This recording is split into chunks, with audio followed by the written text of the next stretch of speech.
Hi friends! మనకి ఏపీలో కొత్త రేషన్ కార్డ్స్ కోసం ఎదురు చూస్తున్న వాళ్ళకి ప్రభుత్వం అయితే గుడ్ న్యూస్ చెప్పింది. రేషన్ కార్డ్‌లో యాడింగ్, డిలీటింగ్ అలానే ఉన్న రేషన్ కార్డ్ నుంచి సెపరేట్ అయ్యి కొత్తగా రేషన్ కార్డ్స్ పెట్టుకోవాలనుకునే వాళ్ళకి కూడా ఆప్షన్స్ అనేవి రాబోతున్నాయి. మనకి ఈసారి రేషన్ కార్డ్స్ అనేవి ఏటీఎం కార్డ్ సైజులో అయితే రాబోతున్నాయి.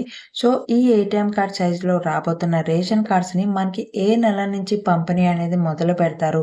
ఈ కంప్లీట్ డీటెయిల్స్ అన్నీ నేను మీకు ఈ వీడియోలో అయితే షేర్ చేస్తాను. సో, వీడియోని స్కిప్ చేయకుండా చివరి వరకు చూడండి. ఈ వీడియోని మీ ఫ్యామిలీ అండ్ ఫ్రెండ్స్‌కి కూడా షేర్ చేసి వాళ్ళు కూడా ఈ ఇన్ఫర్మేషన్‌ని తెలుసుకునేలా చేయండి.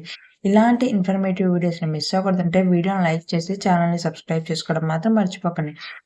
మనకి ఏపీలో మే నెల నుంచి ఏటీఎం కార్డ్ సైజులో కొత్త రేషన్ కార్డులు జారీ చేస్తామని మంత్రి నాదెండ్ల మనోహర్ గారైతే వెల్లడించారు. కుటుంబ సభ్యులను యాడింగ్ చేయాలన్నా, రేషన్ కార్డులో డిలీట్ చేయాలన్నా, అలానే సెపరేట్‌గా స్ప్లిట్ అయ్యి కొత్త రేషన్ కార్డ్‌కి అప్లై చేసుకోవాలంటే కావాల్సిన ఆప్షన్స్ అన్నీ ఇస్తామని ఆయనైతే చెప్పారు.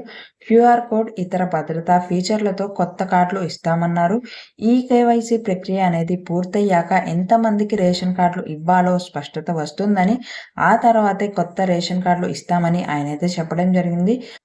రేషన్ కార్డ్స్ రిలేటెడ్‌గా ప్రస్తుతం ఉన్న అప్డేట్ అయితే ఇది. ఈ వీడియోని మీ ఫ్రెండ్స్‌కి కూడా షేర్ చేయండి. ఛానెల్‌ని సబ్స్క్రైబ్ చేసుకోవడం మాత్రం మర్చిపోకండి.